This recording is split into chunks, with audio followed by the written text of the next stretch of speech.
సిద్దిపేట జిల్లా హుస్నాబాద్ పట్టణంలో నిర్వహించిన గాంధీ వర్ధంతి కార్యక్రమంలో మంత్రి పొన్నం ప్రభాకర్ పాల్గొన్నారు. ఈ కార్యక్రమంలో భాగంగా పొన్నం ప్రభాకర్ గాంధీ చిత్రపటానికి పూలమాలలు వేసి ఘనంగా నివాళులర్పించారు. అనంతరం మున్సిపల్ కార్మికులను మంత్రి ఘనంగా సన్మానించి మాట్లాడారు. హుస్నాబాద్కి ఇన్ని అవార్డులు కారణమైన మున్సిపల్ కార్మికులను సన్మానించుకోవాలని ఈ కార్యక్రమాన్ని ఏర్పాటు చేసినట్లు తెలియజేశారు. హుస్నాబాద్ పట్టణంలో స్వచ్ఛ కార్యక్రమాలపై మరింత అవగాహన పెంచుకోవాలని మంత్రి పొన్నం సూచించారు.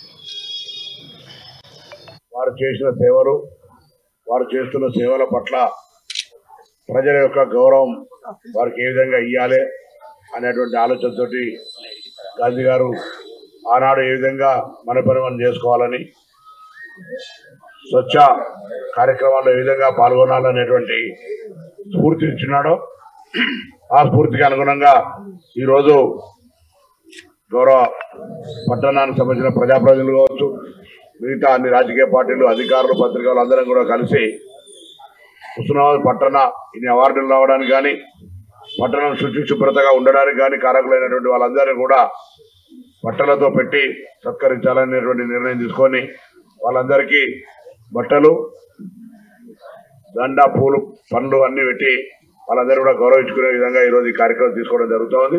వారు